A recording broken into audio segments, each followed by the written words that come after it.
Alrighty, so we got about an hour and a half at this time of recording before that Seattle Sounders versus Atlanta United game is going to kick off the Sunday action of week number 6. But before we get to that, this is a perfect time for me to do the review of the nightcap game from yesterday. And, again, since yesterday I got home a little bit late and I also had to watch some of the highlights of some of the games that I did not watch that took about an hour.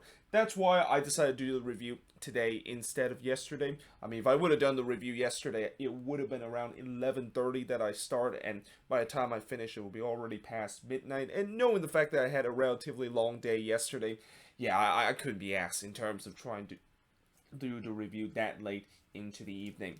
But that being said, let us actually get into the first game, which is the Chicago Fire taking on Inter Miami. So the Chicago Fire, after they saw FC Cincinnati getting their first win of the season a couple of hours ago, they noticed that, yeah, they are now indeed the last team to yet to get a win in MLS, and they didn't want to have that feeling anymore. So they gone on to get their first win of the season, and also with them winning their first game of the season, every single MLS team have at least tasted victory so far this season. It was a 1-0 win against Inter Miami in this game, and they kind of start off well in this game. And I talk about how there was definitely some desperation for the Chicago Fire, and you can even say that this might be an early call of a team that really is in a must-win situation, and it kind of showed that early in this game. Fabian Herbers blazed one high from about 18 yards out in the third minute before Frankowski had an empty net to shoot, but unfortunately couldn't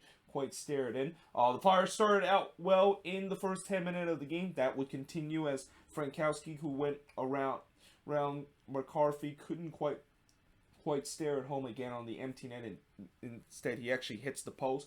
And Miami, they were looking lifeless in this game. I mean, they were looking flat in this game, and this would kind of continue throughout the entire part of this match. Though they did have a chance in the 39th minute when Federico Higuain missed wide from close range, and that was actually Miami's first shot of the game. So it took them 39 minutes before they actually even had an opportunity in this game. It just shows you how much the Fire was dominating this game, but this game was still at 0-0 heading into halftime. So we go to the second half. Madron hits it high and wide from about 21 yards out in the 51st minute. Once again, Chicago getting off to a great start, but they just lacked that finishing. McCarthy then denied Beric from close range in the 61st minute. Then there was a huge shout for a penalty for Inter Miami as they think Madron handballed it into the box. I mean, you could make an argument for that because Madron did kind of slide down and his arm was kind of a little bit outstretched when that ball kind of hits it, but the referee did not give a penalty for that. Shuttleworth then had to deny Figao in the 65th minute, as that was one of the rare chances that Inter Miami had in this game, and that I think was the only time that Shuttleworth had to be called in action, because he pretty much had a quiet day since Inter Miami wasn't really in this game a lot. But 4 minutes later, eventually the Fire finally got paid off for all the pressure that they put against Inter Miami, as Stojanovic scores from the free kick to give Chicago a 1-0 lead. But in many ways, this was a gift that Stojanovic got for McCarthy. And yeah, this is one that John McCarthy does not want to look back from, because this free kick was hit straight to McCarthy. You would think McCarthy would just easily parry that one away, but he doesn't. He didn't put enough in terms of trying to parry it away, and it basically trickled into the back of the net. But the Chicago Fire wouldn't care. They were up 1-0 in this game, and after that you can kind of started to see some desperation from Miami too, where again Miami was flat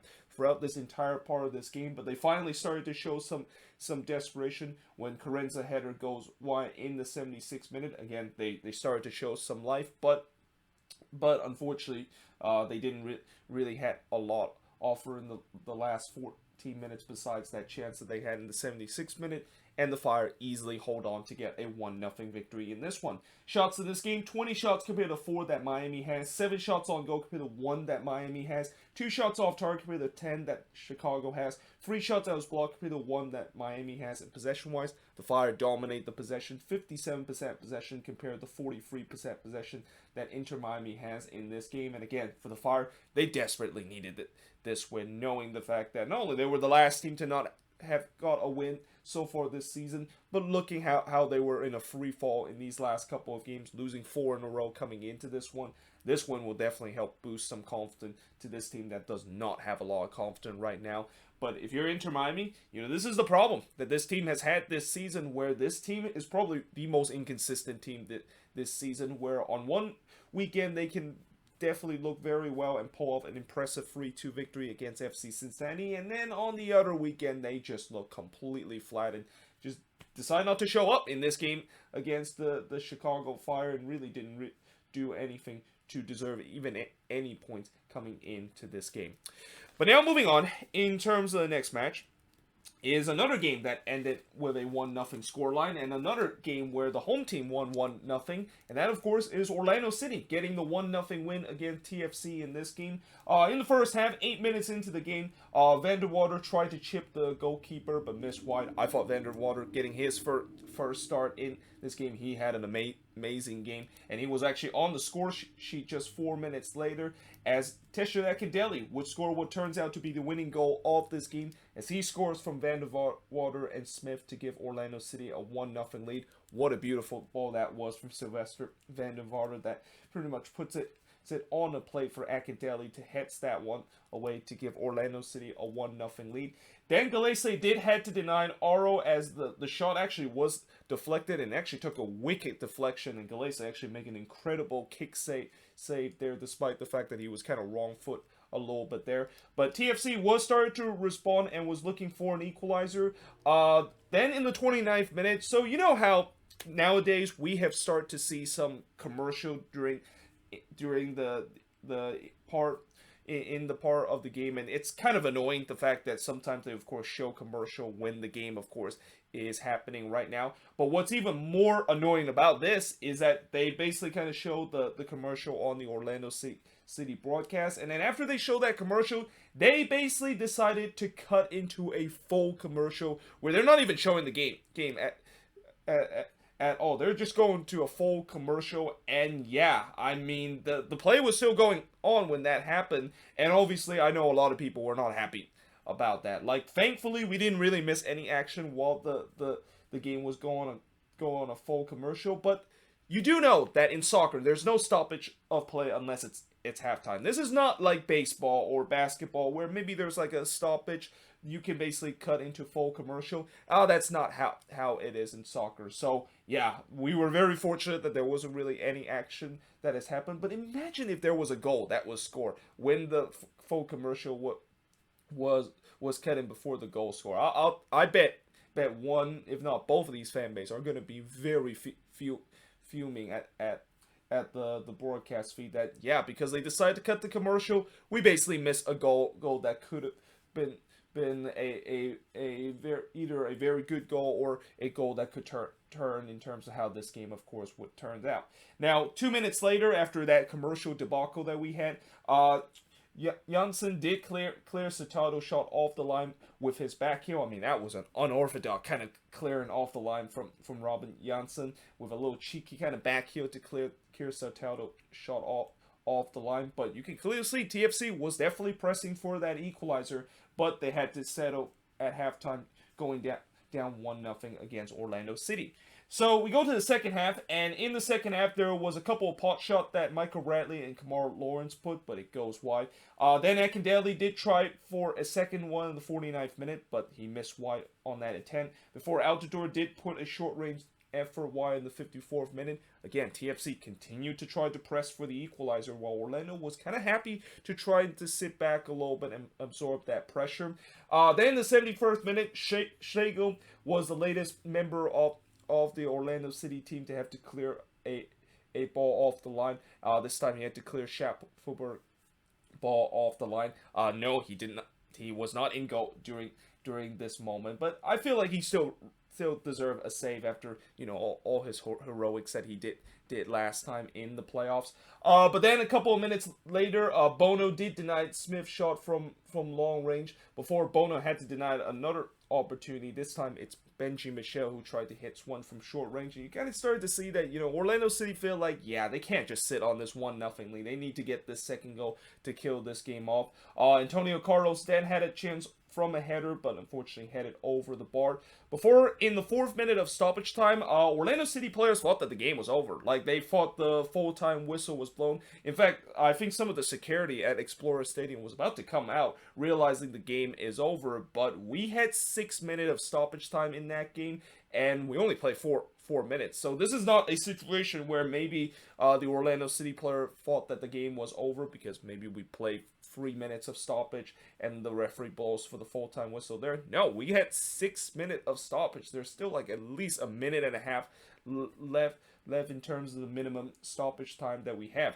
Now, thankfully, that did not cost them for that early celebration, but they also kind of had to thank Pedro Galese for that, because literally the last kick of the game, Galese with just a game-saving double save, robbing De Leon and then robbing Satel on the follow, as TFC almost came close to get the equalizer in this game, but in the end, Orlando City hold on for the 1-0 victory. Shots in this one, 10 shots compared to 18 that TFC had, 5 shots on goal compared to 6 that TFC had, 4 shots off target compared to 9 that TFC had, 1 shot that was blocked compared to 3 that TFC had, and possession-wise, 51% possession compared to 49% possession that Toronto has in this game. And in the end, Orlando, these last couple of games, they have definitely not looked at their best, and, so far, I think this game there is still some concern in terms of the attack not really clicking on full cylinders. But, when you have a defense like what Orlando City has had this season, which is this team has one of the stingiest defense in the league, it doesn't really matter if you struggle on the attack. Like, as long as you score enough goals, as we've seen Orlando City has done in the past couple of games, you're going to, of course, get a chance to at least get a point out of a game. But for TFC, yeah, this is definitely frustrating loss for them, and that they feel like they definitely deserve at least a point in this game, and rightfully so. I thought they had a couple of decent chances, and if it wasn't for Galese and also a couple of Orlando City players clear the ball off the line, they probably should have deserved at least a point out of this game. But now moving on, in terms of the next match, is NYCFC and Columbus. So you know how I said in the preview where Columbus have not got a road win since September of 2019? Well, I feel like the crew and Caleb Porter probably saw that video, and they definitely took it personally. The fact that I decided to tell them that, this is the thing that the crew, of course struggle, which is, they tend to not win on the road, and this is kind of something that they need to figure out. Well, actually, I don't think they kind of took it personally, but they thought, yeah, you know what, we're just going to fix it in this game against NYCFC. And really, this game, the way that the reason why Columbus won this game was because Zaharian decided to put on a show in the last 10 minutes of this game and completely broke NYCFC heart late in this one. But in the first half, 15 minutes in, Medina did blaze one high from about 18 yards out before NYCFC would grab the opening goal just 3 minutes later. It's Tajuri Shradi that scores from Castellanos to give NYCFC a 1-0 lead. Then Medina thought that he, of course, got the second goal for NYCFC, but Eloy Rome with an incredible save to rob Medina and NYCFC the second goal. But NYCFC was definitely in control of this game. Castellanos did have a chance in 35th minute, but unfortunately dragged it wide from the left. Before Santos had a rare chance that Columbus had in the first half, where he basically flashed a dangerous long shot just wide of the post. But before halftime, Room was called into action again, this time denying Keaton Parks, and NYCFC were heading to halftime 1-0, and probably could have been 2 or 3-0 up if it wasn't for Eloy Room being incredible in this first half and was keeping Columbus in this game. Now, in the second half, Jonathan Mensah thought that he scored the equalizer for Columbus, but unfortunately the goal was disallowed for offside. Tajuri Shradi tried for his second goal, but he blazed it wide for about 20 yards out, before Nagby basically flashed one wide in the 65th minute. And for NYCFC, as much as they were dominating this game, and that Columbus was kind of second best for majority of this game, they got to find the second goal eventually, because there's been a couple of times that Columbus had threatened NYCFC with a couple of half chances, but NYCFC weren't able to do so, and they would end up being punished for not getting that second goal, because in the 83rd minute, Lucas Zaharian would tie the game up at 1 apiece, and while that was one of those trademark free kick that Zaharian basically scored to tie the game up, yeah, Sean Johnson, he basically got cheating in terms of trying to guess where the the free kick that Zaire basically was going. He thought that that one was going to go to the left, so he decided to make some movement. And this is a thing that, as a goalkeeper, one of the cardinal sins that you do not do when you're about to try to defend a free kick that the opposition has had, or a free kick that is coming in is that you do not decide to cheat a little bit and try to guess which way it is. You want to stay on your ground and make sure you do that, so you can basically see the ball where it goes, and then you of course make the save there. Because if Sean Johnson did not decide to guess where exactly that ball was coming in, he probably would have easily saved that one. Like, that one was hit right toward Sean Johnson, but because of the fact that Johnson was cheated a little bit to the left, he got completely wrong-footed there, and he couldn't quite get himself back in time to redirect himself to make that save. And yeah, that is one that Sean Johnson clearly need to do better. But nevertheless, Columbus of course got the equalizer after that. And then, just as we thought that this game was going to end 1-1, it's Zaire again in the last kick of the game. He would score to give Columbus a 2-1 lead. Now, this time, this was a wonderful free kick from Zaire, and I think this could definitely go down as the goal of the week this week, because the way that he basically bent this one up the wall and pretty much put it down, and not really from a long range, but maybe about 21 yards out. That is something that is very difficult to do. But that was just a moment of magic from Zaire, and certainly a moment of magic, as I mentioned, with Zaire really just took over this game in the last 10 minutes of this one, and that's the reason why Columbus was able to steal this one as they win 2-1 in this game against NYCFC. And the shots in this game, 17 shots compared to 10 that Columbus had, 4 shots on goal compared to 3 that Columbus had, 7 shots off target compared to 4 that Columbus had, 6 shots that was blocked compared to 3 that Columbus had, and possession-wise, 43% possession compared to 57% possession that Columbus had in this game. And again, for NYCFC, this is definitely a very frustrating loss, because they pretty much just control this game for majority of the time. But how many times I've mentioned how when you don't kill the game off and when you let your opposition hang around, you're basically asking for potentially getting a sucker punch late in the game. And NYCFC definitely got a sucker punch late in this game, and ultimately they basically suffer more than a sucker punch, but instead suffer a big L in this game against the Columbus Crew. But now moving on in terms of the next match. So speaking of a team that probably should have won their game after they dominate for majority of the game, that's the case for FC Dallas. So despite the fact that this ends in a 2-2 draw between Dallas and RSL, FC Dallas absolutely should have won this game. Like, they pretty much just put on a clinic in front of David Ochoa goal, and they were also kind of putting a shooting gallery in front of Ochoa goal. But because of the fact that Ochoa was kind of in his game, and he also kind of got a little bit luck from the soccer gods, because again, I thought he was having some issue that I mentioned last time, where I'm seeing Ochoa in terms of some of the times when he tried to make some save, he always tends to allow some juicy rebounds, but so far it hasn't really kind of come back to haunt him. And also the fact that FC Dallas was absolutely horrendous in terms of trying to finish a chance in this game. But speaking of chances, in the first 20 minutes, there was actually not much that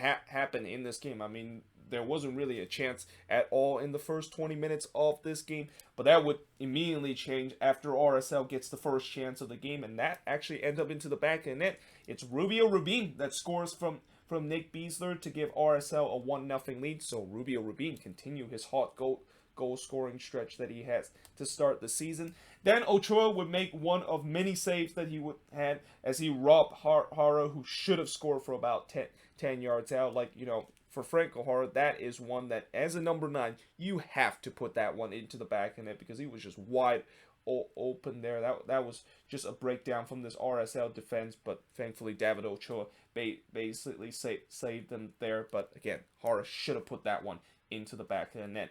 Then Ricarte did had a shot that was deflected wide in the 27th minute, before Ochoa just 1 minute later make another save, denying Martinez there. Dallas was really pressing for the equalizer up to that point. Ochoa then denied Brian Acosta from about 17 yards out in the 38th minute, before Dallas eventually did get get the equalizer, and this was actually a penalty that they of course got after Marcelo Silva clumsily bringing down O'Brien in the box, which Frank O'Hara was able to take advantage of the penalty kick, and Dallas of course rightly deserved that equalizer that they were searching for pretty much ever since they were down 1-0 in this game. So in the second half, Ochoa once again continued to make some incredible save to keep RSL just being at this game being tied at 1 apiece, as he denied Vargas in the 53rd minute from long range. Then in the 54th minute, Ochoa did deny Acosta, but he did allow a huge rebound. And again, this is one thing that I've talked about with Ochoa, where he does have the tendency to not able to hang on to the ball or parry that one away and basically allow a juicy rebound in a very dangerous area. So in this case, he basically allowed a big rebound, which allowed Acosta to follow up his own shot, and Ochoa did had to make another save in terms of that. But on that second attempt where Acosta was trying to beat Ochoa, he was in an offside position, and that's why that even if that one went in, it would have been called an offside, and that goal wouldn't have counted. But you can see Dallas, they were having tons of chances in this game, but this game is still tied, and this kind of just shows you how not only Ochoa was on his game in this one, but Dallas was just being very wasteful in terms of some of their chances. An example of that was in the 71st minute when Frank O'Hara blazed one high for about 17 yards out, and you kind of also just gets a sense that Dallas is probably not going to get another goal with all those wasteful chances, and that this is just one of those days where nothing is gonna, besides the penalty kick that they of course score, nothing is gonna go in for Dallas in terms of open play. But that would change in the 84th minute when long after they tried to get that second goal, they eventually finally found did in the last 6 minutes of this game, as Ryan Hollinshead would score from Paxton Palmercourt to give FC Dallas a 2-1 lead. And you're just thinking, well, Dallas of course got this, and that was the goal that Dallas has been looking for a very, very long time, and they should cruise their way to get all 3 points in this game, right? But and on the other end, just after Dallas of course scored that goal, Damir Krylak would equalize from Herrera to tie the game up at 2 apiece, and this is a classic example of a team being just very vulnerable whenever they of course score a goal. And Dallas, they definitely did not able to stay concentrated, immediately trying to not concede on the other end, and because of that they of course conceded the goal, and that actually what turns out to be the final goal that was scored in this game, as the game ends in a 2-2 draw in this one. And the stats of this game to just shows you why Dallas clearly should have won this game. They had 29 shots compared to 11 that RSL had, 10 shots on goal compared to 3 that RSL had, 9 shots off target compared to 6 that RSL had, 10 shots that was blocked compared to 2 that RSL had, and possession-wise, 62% possession compared to 38% possession that RSL had in this game. And when you look at those stats, you clearly feel like the team that basically dominate the stats should of course got a win. But again, because of the fact that David Ochoa was on his game, and also Dallas was being wasteful in front of goal, this is the reason why they only got a point out of this game. And this is also kind of something that just explained the struggle of Dallas in this game, because this is a game they really need to win, with the way how much they were trending in the wrong direction. But because of the fact that they did not get a win in this game, I believe they still stay near the bottom of the Western Conference. In fact, I think they're now at the bottom of the Western Conference, because LAFC did get a win yesterday, and I'll talk a little bit about that game. And in fact, that's going to be on the next board, as I'm going to be switching the boards now to look at the last 4 games of the Saturday night action. So moving on into the next game is New England and the Red Bulls. So the Revs, like Dallas, they had the similar problem where they were having a really tough time in terms of trying to finish a lot of their chances in this game. But unlike Dallas, they did get the 3 points at home against the Red Bulls, and they kind of got help because of the fact that they were up a man for pretty much the last 50 minutes of this game, and also a bit of a help from the goalkeeping from the Red Bulls in this game. And again, I feel like goalkeeping, being from what I see in the Saturday night action, there was some really bad goalkeeping, and there was definitely some howlers that we saw in some of these games. And in fact, the next game I'm going to talk about between Houston versus Vancouver, that's also another game that had some bad goalkeeping. But in the first half, Cornell did deny Carlos Hill from 19 yards out as the refs were looking for an early lead. But then Matt Turner had to be called in the 6th minute to deny Royer from a free kick. But then just a minute later, the Red Bulls would get the opening goal of this game. And it's actually right at the next sequence after Turner, of course, made that save from Royer, where the Red Bulls were able to deliver a beautiful ball in from the spot, and it was Frankie Amaya the one that were able to do so. And Reyes basically was left completely unmarked, and he basically easily had that one in to give the Red Bulls a 1-0 lead. So definitely a great debut for Reyes in his first ever appearance for the Red Bulls, although that would not last, and he definitely would have a debut that, depending on who, when you ask him whether if he will remember this debut where he of course score a goal and then just a couple of minutes later would get sent off. Yeah, that would be an interesting question, whether or not if he actually will want to remember this debut where he scored his debut but also getting himself sent off just 30 minutes later. But then in the 21st minute, Turner once again had to deny Daniel Royer, but he did allow a big rebound, which Fabio weren't able to capitalize on that, and he missed wide on the follow-up. But the Red Bulls, they were kind of looking in control of this game for the first 30 minutes, but that control would go back to the refs after that, as the refs were starting to try to get the equalizer. Bell did had a chance in the 34th minute to get the refs the equalizer, but he heads that one high. Before the refs did get the equalizer in the 36th minute, it's Gustavo Bou that scored from Tristanson to tie the game up at 1 apiece. And then 2 minutes later, as I mentioned, Reyes had a debut that I'm pretty sure he would definitely not forget, as he basically went from hero to zeros for the Red Bulls, getting his second yellow card, and the refs were now up a man for the last 40 minutes of the game, and they definitely did not waste no time to capitalize on that opportunity of getting a man up, as in the first minute of stoppage time, it's Tajon Buchanan that scored from Tristanson and Brandon Bai, and yeah, this was just not a good goal for Cornell to concede there, because Buchanan, he basically hits that one from a very tight angle. Like, even the refs broadcasting, they were kind of surprised the fact that actually went into the back net, because that was from the tightest angle for Tajon Buchanan to basically they tried to score on. And for Cornell, he's got to save that one. Like, that was right near his near post. When you're a goalkeeper, you always are taught to have to make those saves from your near post, and the fact that he let that one sneak through him, that was definitely not a very good moment for Carlos Cornell. And again, that should not be a goal that I think if you are a decent goalkeeper in the league to concede in that moment. But in the 3rd minute of stoppage time, the refs were looking to try to make it 3-1, but this time Cornell did make up for his mistake earlier, as he denied DeJuan Jones from 14 yards out. But the refs does have a 2-1 lead heading into halftime, and in the second half, they tried to add that lead in the 53rd minute, but Cornell was able to deny Tajon Buchanan, as this time he does a much better job to deny Buchanan, unlike what we saw earlier in this game.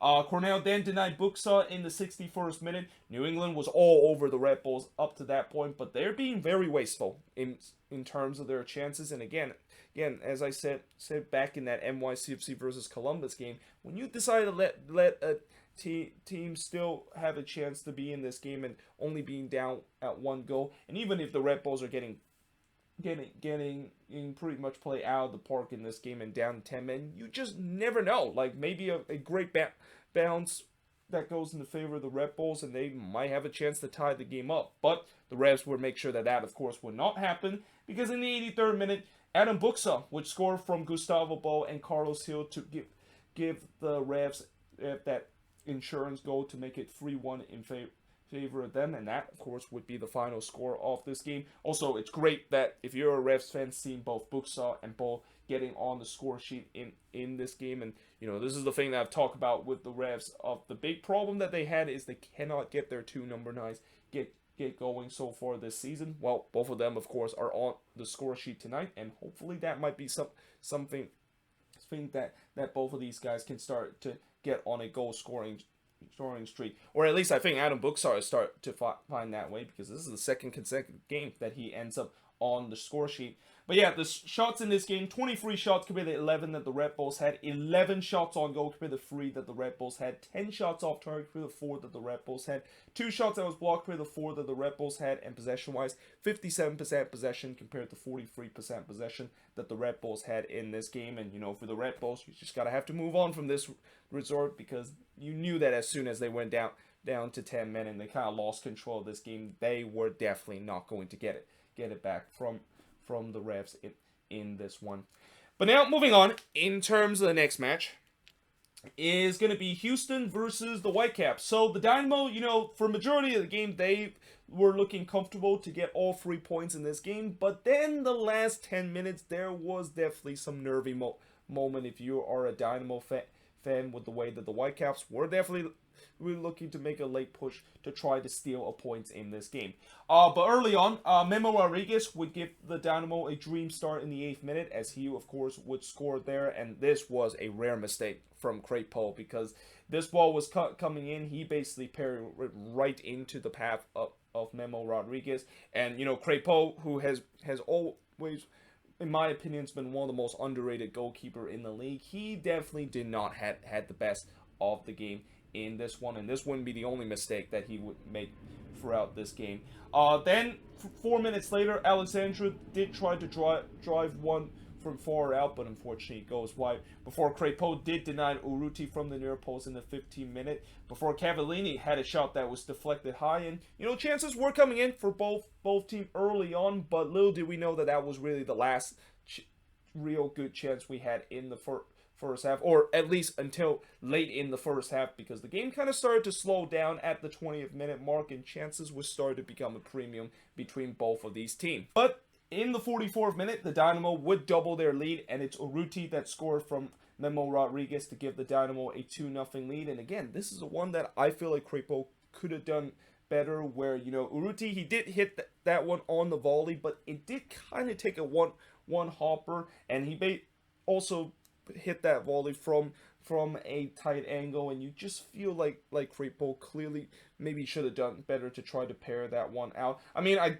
do get that he kind of did get screened by his own player and maybe kind of saw it late, but still, you know, with how good Crépeau has been to this Whitecaps team for the past couple of games, you still feel like that one he probably should have saved it. But either way, the Dynamo were up 2-0, and that would be the scoreline heading into halftime. But in the second half, Memo Rodriguez missed an absolute sitter from 8 yards out, and that could have been a 3-0 lead for Houston, before Laster to almost score a goal of the weekend.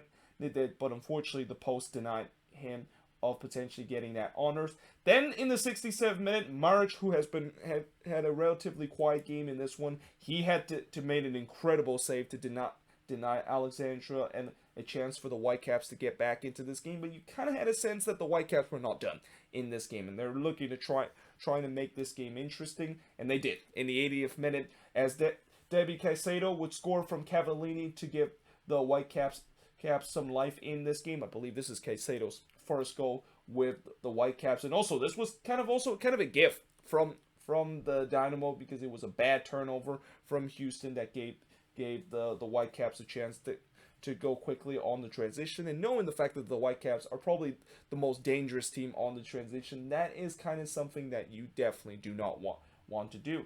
So it was a 2-1 game now, and, you know, again, the Whitecaps, they were definitely pushing to try to get that equalizer. Maric had to deal with a cross that was whipped in from Raposo, before Cavallini decided to go on his bike and trying to score a Rubin type of goal, but unfortunately he missed wide there. And despite the fact that Houston had some nervy moment in the last 10 minutes of this game, they hold on to win 2-1 in this one against the Whitecaps. There's the shots in this game, 14 shots compared to 11 that the Whitecaps had, 3 shots on goal compared to 2 that the Whitecaps had, 8 shots off target compared to 4 that the Whitecaps had, 3 shots that was blocked compared to 5 that the Whitecaps had. And possession-wise, Houston, of course, actually didn't get majority of the possession. It was actually the Whitecaps that, of course, get majority possession at 60% compared to 40% that Houston has in this game. But in the end, the Dynamo were able to get all 3 points, and the Whitecaps their struggle on the road continue in this game, and it was just a little bit too late for them to kind of show up in this game and trying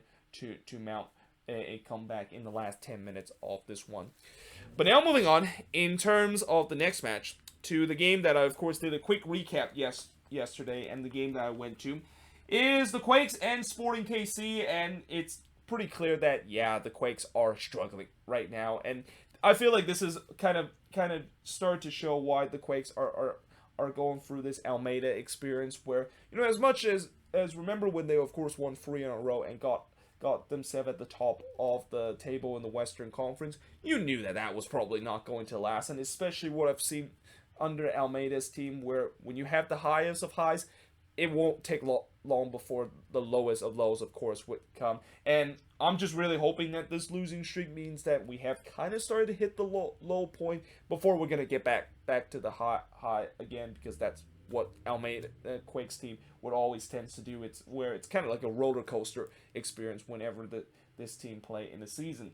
Now, in the 4th minute, the Quakes actually got off to a good start as Chofis would score the opening goal of this game, and this definitely is a contention of goal of the week, and a very similar goal that he scored against DC United, where he basically just curled one to the top left corner, and Tim Melia basically had no chance in terms of saving that.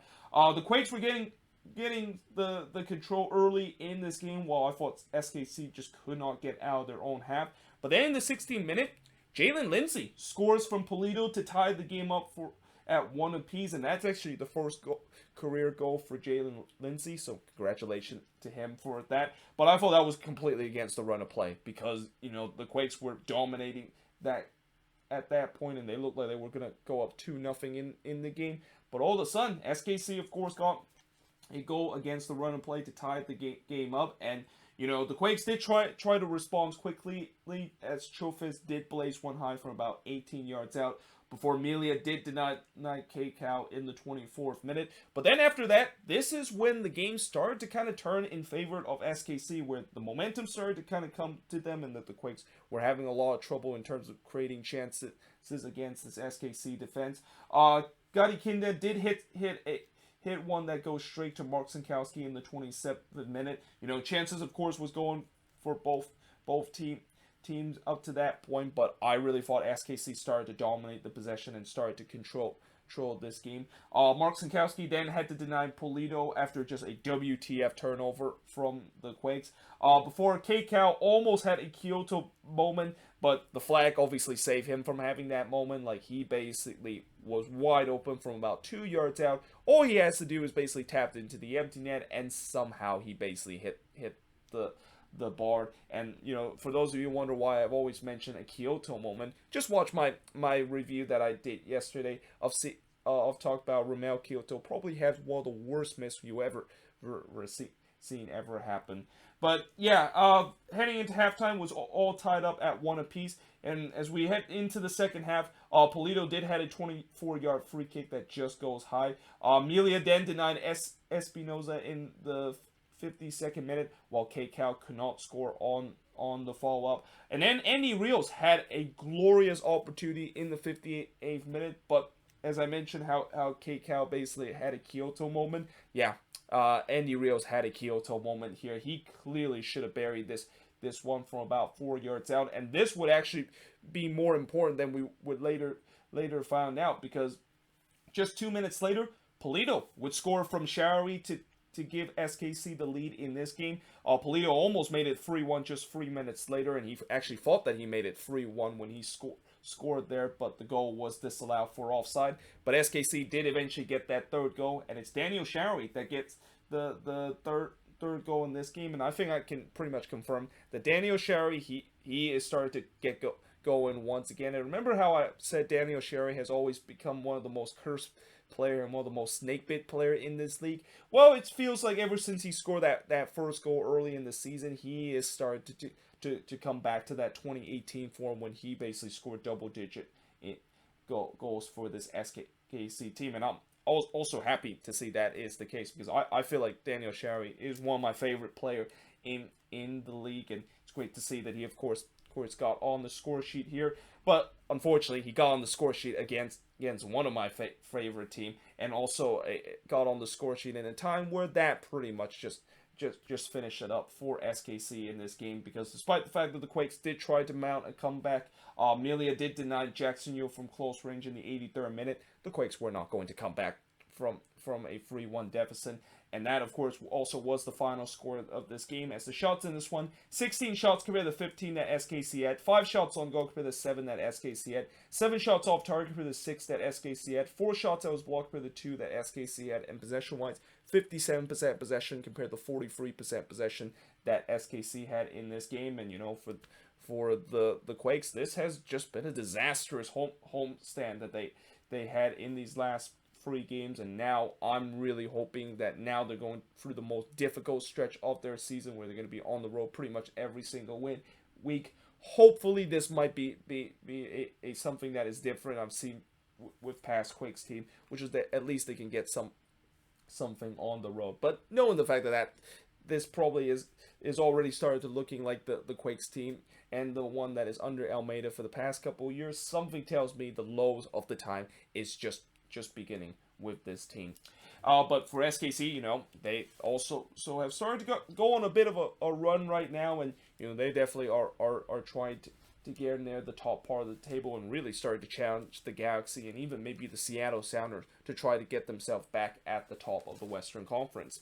But now moving on into the last game on this board is LAFC versus the Colorado Rapids, and boy did LAFC needed this victory. I mean, this, although it wasn't a vintage LAFC performance, and they did kind of had to hold on a little bit in the second half, especially the last 10 minutes, they needed this victory really badly, because, I also had a feeling if they did not get a victory in this, those people in the MLS media room, they're going to be in shambles with the way that, well, what are we going to talk about LAFC now? The fact that they're still in the bottom of the Western Conference, and it seems like things are starting to go badly for this team now that they've played 6 games into the season, which that is definitely not a small sample size, because we already play about 20% of the season. But LAFC does get the win in this one, and they did have an early chance in the 8th minute when Yarbo was able to Ross see there, but that goal wouldn't have counted because the flag actually went up. LAFC dominate possession early, as Colorado, they were looking to just try to sit back and maybe be counter in this game. That wouldn't work out, because just a couple of minutes later after I wrote that, Rossi would score from Corey Bear and Atuesta to give LAFC the 1-0 lead. Vela did try to double that lead in the 26th minute, but unfortunately he could not quite curl one to the top right and actually miss high. Vela, of course, getting his first start in this game. I thought he had a decent game in this one. Obviously, he did not play the full 90 minutes because he's still nursing that knee injury that he suffered a couple of weeks ago. Barrios did have a chance to tie the game up for Colorado, but unfortunately he missed wide from close range before LAFC would double that lead. And it's Rossi again scoring from Vela to make it 2-0 in favor of LAFC. Rossi almost had a hat trick in the first half just 2 minutes later, but unfortunately he crossed that one wide. But we have to halftime with LAFC getting a 2-0 lead and was definitely looking comfortable in this game and kind of almost looked like the old LAFC self that we know of. But in the second half, Colorado did get one back instantly, and it's Barrios that scored from Rubio to give the Rapids some hope in this game. But LAFC did regain some control, and they definitely were looking to try to get that third goal. There was some coming together in the 62nd minute, which I'm kind of surprised that we actually had some coming together in this game, because this would be a game that I definitely did not expect that both teams would really hate each other, because there's never tends to be some hatred between a match between LAFC and Colorado, but at that sequence it looked like there was definitely some hatred between both of these teams. But in the 71st minute, Atuesta did put one high on a 28-yard free kick, as again LAFC was pushing to try to get that third goal and kill this game off. But like I said earlier, Colorado, they did start definitely want to make this interesting, as in the 86th minute, Shiki had a golden opportunity to tie it, but unfortunately he missed one before Rubio tried to head one, but unfortunately goes wide, as well. And, you know, Colorado was definitely pushing for the equalizer in stoppage time, but in the end, LAFC were able to hold on, and they would win this one 2-1 against the Rapids. There's the shots in this game. 17 shots compared to 10 that Colorado has. 5 shots on goal compared to 2 that the Rapids had. Both teams had 7 shots off target. 5 shots that was blocked compared to 1 that Colorado has. And possession-wise, 57% possession compared to 43% possession that Colorado has in this game. And again, for LAFC, they desperately needed this one, knowing how they definitely do not want to be at the bottom of the Western Conference for the second weekend in a row. And I'm pretty sure a lot of people in the MLS media room was rooting for LAFC in this game, because, as I said, they definitely want to have something positive to talk about LAFC on Monday after getting this victory. And I have a feeling that's going to probably be the case on Monday, where we're going to once again be reminded that LAFC is indeed back, and that they are going to make a late surge, even though I thought in this game, again, it wasn't really a vintage LAFC performance. And at least when Vela did come out in this game, I thought LAFC was starting to struggling in terms of trying to create some chances. But for the Rapids, you know, they gave their best in this game. They did try to come back into this one, but unfortunately they just did not have enough to get all 3 points in this one, and they're just going to have to move on into their next game and hope to start a new winning streak that it was snapped in this game against LAFC. But yeah, there you have it. That is pretty much it for the review of this video. As always, let me know in the comments below what do you think of this video and all of these games that happened yesterday. And yeah, hope you guys enjoyed this video, and I will see you guys next time.